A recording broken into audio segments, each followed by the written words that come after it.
कैसे था, कहाँ था, पीपरथक में किसके घर हिंदू धर्म में पूजा होता है, कथा होता है, ये बताइए। 6 बजे बारिश हो रही थी, उस टाइम बारिश हो रही थी ना। पीपरथक में किसके घर हिंदू धर्म में पूजा होता है? वही सबसे वही है, वही मेरे पापा का कातिल है। और उसे विधायक भी सपोर्ट कर रही है, सरकार उसे नौकरी देने की बात कर रही है, हमारे साथ भेदभाव हो रहा है। परिवार के पास क्या पूजा पाठ थी? वो त्रिपिंडी था, उनके पितरों के लिए। वो अचानक उनके घर में मौत हुई थी, तो उन्होंने उनके लिए जैसे बोले थे पंडित जी की मतलब हमारे पास व्यवस्था नहीं है तो हम बनारस नहीं जा सकते। वहाँ भी बनारस पिशाच मोचन में होता है त्रिपिंडी।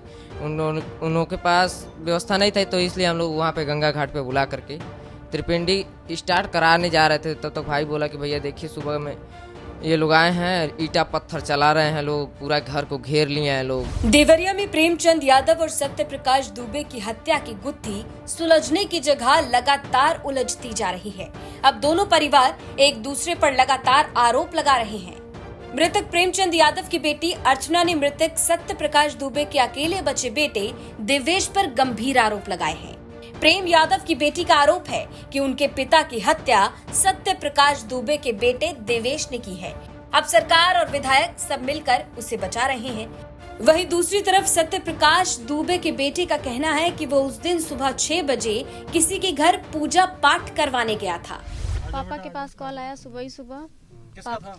जी हमें नहीं पता कॉल किसका था, बस बोला गया खेत से रिलेटेड ही कुछ था। पापा बोले अभी मैं खेत देख के आ रहा हूँ। पापा गए खेत में और वो बाइक उसका बड़ा बेटा लेके अपने घर के पास चला गया। और फिर पापा बस बाइक लेने वहाँ गए और वो पीछे से वार किया उन पे, और वार करते ही वो वहाँ से भगा दिया गया, उसको भगा दिया गया वहाँ से। वार किया था? उसका बड़ा बेटा यहाँ था, बड़ा बेटा? हाँ बड़ा बेटा था। तो कैसे था, कहाँ था, पीपरथक में किसके घर हिंदू धर्म में पूजा होता है, कथा होता है, ये बताइए। 6 बजे बारिश हो रही थी, उस टाइम बारिश हो रही थी ना। पीपरथक में किसके घर हिंदू धर्म में पूजा होता है? वही सबसे वही है, वही मेरे पापा का कातिल है। और उसे विधायक भी सपोर्ट कर रही है, सरकार उसे नौकरी देने की बात कर रही है, हमारे साथ भेदभाव हो रहा है। सरकार हमारी बातों को सुन नहीं रही है, जातिवादी देख रही है। आप लोग क्या चाहते हैं? हम ये चाहते हैं कि उसे जो वो सलमनी त्रिपाठी हैं उसको अपने घर पे बैठा के रखे हैं, सारा सपोर्ट कर रहे हैं वो। और हमारे घर वो देखने नहीं आए कि उनको दोनों पक्ष में बात करनी चाहिए। परिवार के पास क्या पूजा पाठ थी? वो त्रिपिंडी था, उनके पितरों के लिए। वो अचानक उनके घर में मौत हुई थी, तो उन्होंने उनके लिए जैसे बोले थे पंडित जी की मतलब हमारे पास व्यवस्था नहीं है तो हम बनारस नहीं जा सकते। वहाँ भी बनारस पिशाच मोचन में होता है त्रिपिंडी। उन के पास व्यवस्था नहीं था, तो इसलिए हम लोग वहाँ पे गंगा घाट पे बुला करके त्रिपिंडी स्टार्ट कराने जा रहे थे। तब तक भाई बोला कि भैया देखिए सुबह में ये लोग आए हैं, ईटा पत्थर चला रहे हैं, लोग पूरा घर को घेर लिए हैं, लोग मार रहे हैं। ये सब पहुंचने के बाद आपको सुबह फोन आता है? कितने बजे आया फोन? 6 बजे। 6 बजे आपको फोन आता है? जी। तो क्या कौन फोन पर बात कर रहा है आपसे? मेरा भाई दीपेश, जो गांधी है? गांधी नाम का, जो इस समय इस दुनिया में नहीं रहा।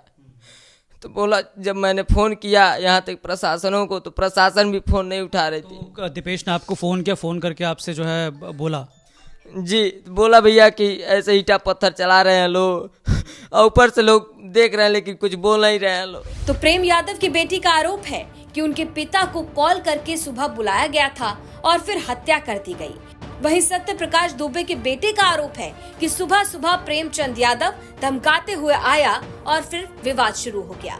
वहीं बता दें कि जमीन विवाद को लेकर 2 अक्टूबर को दोनों परिवारों के 6 लोगों की हत्या कर दी गई। आरोप है कि इस मामले में पहले प्रेमचंद यादव की हत्या की गई और फिर आरोप है कि सत्य प्रकाश दुबे और उसके परिवार के 5 लोगों को बदले की भावना से मार दिया गया। इस मामले में पुलिस ने अब तक 20 लोगों को गिरफ्तार कर लिया है। वहीं आरोप प्रत्यारोप का दौर भी लगातार जारी है। ब्यूरो रिपोर्ट यूपी तक।